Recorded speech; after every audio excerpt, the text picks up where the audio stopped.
जनता party Pankaj Chaudhary जिंदाबाद जिंदाबाद। तो किसी एक आदमी के बदलने या एक नए आदमी के आने से भारतीय जनता पार्टी की रणनीतिक नीति पर कोई बहुत फर्क नहीं पड़ता है।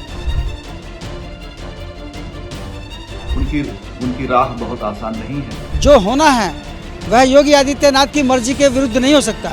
अगर बीजेपी का अध्यक्ष भी आएगा तो एक कोऑर्डिनेशन इनको आपस में बनाना होगा। उत्तर प्रदेश बीजेपी संगठन के मुखिया की तस्वीर लगभग अब साफ हो चुकी है। आज नामांकन का दिन है और कल ये तस्वीर साफ हो जाएगी कि किसके नेतृत्व में भाजपा का उत्तर प्रदेश संगठन काम करेगा। ये सिर्फ एक व्यक्ति और पद नहीं बल्कि एक सरपरस्त होगा जिसके सरपरस्ती में 2027 का विधानसभा चुनाव उत्तर प्रदेश में बीजेपी लड़ने का काम करेगी। जिस तरह से 2024 में कहीं ना कहीं कमियां रह गई हैं उसको पूरा करने के लिए और अपने लूपहोल पर, अपनी कमियों पे, कमज़ोरियों पे काम करने के लिए इस बार सही रूप से, सही ढंग से रणनीति बनाने के लिए बीजेपी हर तरह से प्रयास कर रही है।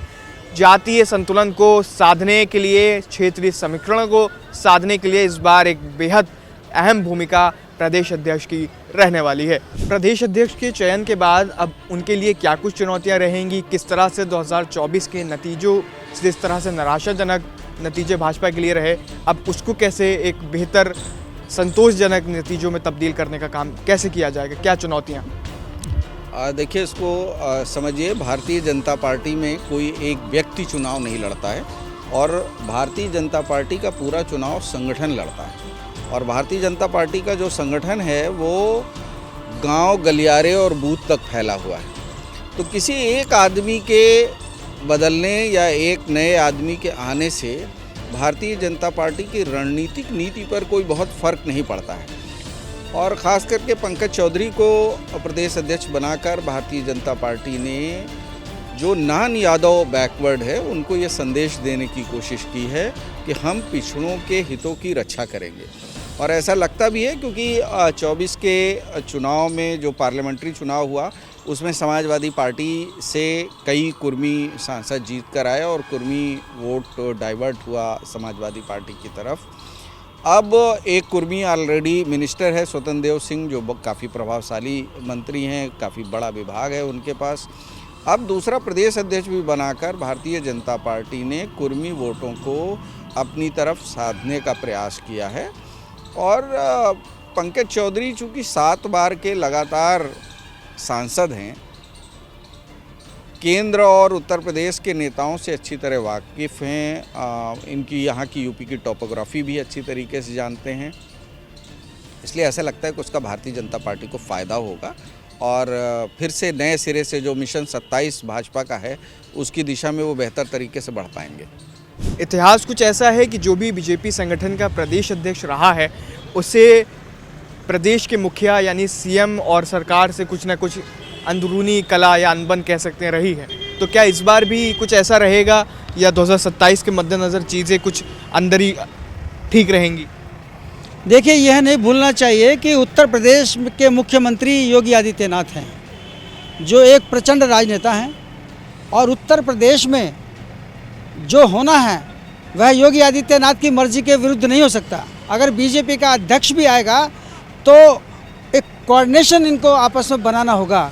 जहाँ तक आपने अध्यक्ष पद की चुनौतियों का जिक्र किया है तो अध्यक्ष चुनौती नहीं है, खास तौर से भारतीय जनता पार्टी या और राजनीतिक दलों में भी चुनौती ये है कि ये लोग मिलकर काम करें। 1 साल चुनाव में है, बीजेपी चुनाव में जा चुकी है। वैसे भी इस समय अध्यक्ष पद की पदस्थापना जो भी हो वो इसलिए थोड़े से ज़्यादा मायने नहीं रखती है क्योंकि सब कुछ तो योगी आदित्यनाथ के हाथ में है और वो जो चाहेंगे वही होगा, वो जैसे चलेंगे वैसे ही चलेगा। क्योंकि इलेक्शन योगी जी लड़ रहे हैं, ये अलग बात है कि संगठन की भी अपनी वैल्यू होती है। लेकिन इससे पहले जब 2017 में केशव प्रसाद मौर्य जब प्रदेश अध्यक्ष थे, उनके नेतृत्व में बीजेपी चुनाव जीती थी उत्तर प्रदेश में, तब ये बातें बड़ी चर्चा थी कि प्रदेश अध्यक्ष ने भूमिका निभाई है। और अब आप कह रहे हैं कि इतनी वैल्यू नहीं है इस पद की। नहीं समझे आप, मैं ये कह रहा हूँ कि वैल्यू है, संगठन की वैल्यू है, प्रदेश अध्यक्ष की वैल्यू है, लेकिन चूंकि एक प्रचंड मुख्यमंत्री इस प्रदेश के अंदर है योगी आदित्यनाथ, तो उसके सामने हर सिक्का तो नहीं चल पाएगा। यानी 17 से पहले इस पद की वैल्यू ज़्यादा थी, अब मुख्यमंत्री हो गए, वैल्यू बढ़ गई है। और वैसे भी इलेक्शन योगी आदित्यनाथ के नेतृत्व में होगा तो इसलिए मुझे नहीं लगता कि कोई टकराव होगा। उत्तर प्रदेश भारतीय जनता पार्टी के प्रदेश अध्यक्ष के सामने कई चुनौतियां हैं। सबसे बड़ी चुनौती है कार्यकर्ताओं में जोश भरना। दूसरा, समाजवादी पार्टी के जो हमले हैं उसका करारा जवाब देना। तीसरा, संगठन को बहुत ज़्यादा सक्रिय करना, जैसा सक्रियता के लिए भाजपा की पहचान बनी हुई थी। चौथा, प्रदेश सरकार के साथ उसके संतुलित और समन्वय वाले संबंध हो और साथ में वो अच्छी लीडरशिप दे सकें।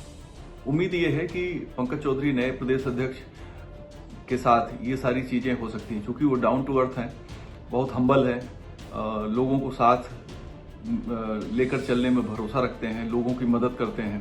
तो ये सारे गुण पंकज चौधरी के, जो उनके अपने लोकसभा क्षेत्र तक सीमित थे, वो शायद अब पूरे प्रदेश में उनके पर्सनालिटी के साथ जुड़ेंगे और उसका फायदा पार्टी को हो सकता है। तो उम्मीद यही है कि इन सारी चुनौतियों से जूझते हुए भारतीय जनता पार्टी को जो झटका लगा था 4 जून 2024 को लोकसभा के रिजल्ट के साथ, उस झटके की वो भरपाई कर पाएंगे और पार्टी को फिर से नई ऊंचाइयों पे ले जाने में कामयाब होंगे। लेकिन उनकी राह बहुत आसान नहीं है। कई अड़चने हैं, लगातार दूसरी बार की सरकार है और कार्यकर्ताओं की आकांक्षाएं बहुत ज़्यादा हैं, जो सबसे ज़्यादा महत्वपूर्ण है। साथ में जो कास्ट इक्वेशन है उसको भी बनाए रखना है। उत्तर प्रदेश में ब्राह्मण समुदाय भी काफ़ी बड़ी तादाद में है, करीब 12% ब्राह्मण समुदाय है। ये मुस्लिम्स के बाद सबसे ज़्यादा बड़ी आबादी उत्तर प्रदेश की है। तो उसमें भी जोश बना रहे, भाजपा के प्रति उसकी जो उसका जो समर्पण है वो मेंटेन रहे। ये सारी चीज़ें भी पंकज चौधरी के सामने एक चुनौती के तौर पे होंगी। ये वो चुनौतियां हैं जिनका सामना यूपी बीजेपी प्रदेश अध्यक्ष को करना पड़ सकता है और सबसे बड़ा फैक्टर इसमें जातीय संतुलन और क्षेत्रीय समीकरण को साधने का है। अब देखने वाली बात होगी कि इस नए प्रदेश अध्यक्ष के नेतृत्व में 2027 का चुनाव बीजेपी किस तरह से लड़ती है और क्या कुछ नतीजे बीजेपी के सामने आते हैं। लखनऊ से बतकही चौक के लिए अभिजीत के साथ Ehsan Rizvi. This video is sponsored by Ram Ram Group of Companies, co-sponsored by Nature House and Bhaiya Ji Silver Coated Ilachi.